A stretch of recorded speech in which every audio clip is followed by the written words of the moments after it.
I'm Amy Klobuchar, the senator from the state of Minnesota. This weekend, we are on the verge of what soon will be a month-long government shutdown, and it's the longest and most senseless shutdown in American history. That's nearly a month of hundreds of thousands of workers not getting paid. That's nearly a month of everything from air safety to medical advancement being undermined. Nearly a month of unnecessary anxiety and unwarranted chaos. This past week, the president declared he'll never back down from his decision to shut down the government until he gets what he wants. We asked the president to come back to the table and to stop holding the hardworking people of America hostage by requiring them to pay ransom to reopen their government, especially after we already passed bills to reopen the government and to help secure our borders. We asked the president to end this shutdown. We asked him to listen to his own employees, like Kathleen from my home state, a newly hired employee at the Department of Agriculture who was so excited about her new job, but now she's no longer getting paid. She wrote a letter to me. "My funds are exhausted," she says. "At this point in time, I don't have the money to pay for my mortgage or for child care for my daughter." She goes on to ask the question no parent should have to ask.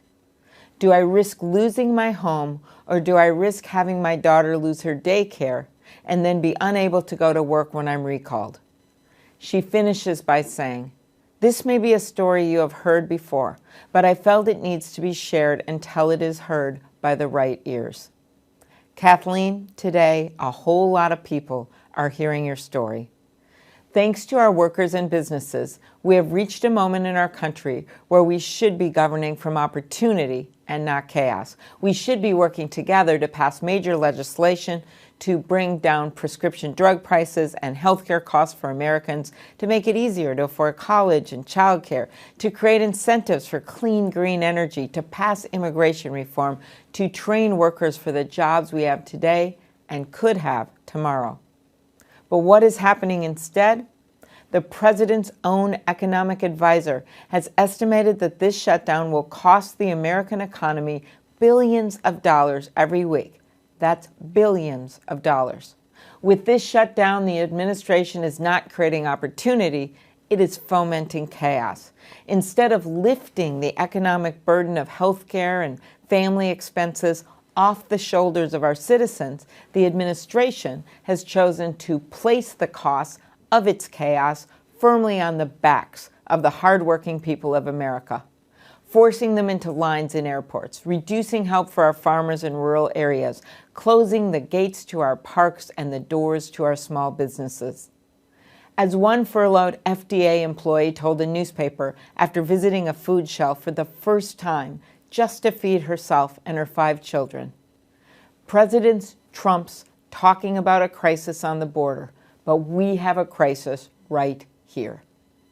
I asked the president and my Republican colleagues to listen to those words, the words of an ordinary American who, like so many others, does extraordinary work for us every day. These are people working on the front lines without pay to keep us safe from terror, guard our coasts, investigate and prosecute those that do us harm, and keep our food safe and our life-saving cures moving forward.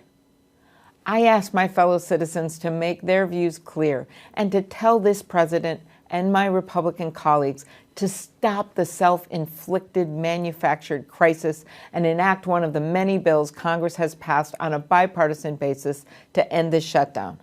I asked Leader McConnell to take up the House-passed bills in the Senate and send them to the president's desk. Why? Because in this week of Martin Luther King's birthday, we remember the words of Dr. King, that time is always right to do what is right. Now is the time to do what is right, Mr. President. End this shutdown and put hardworking Americans back to work.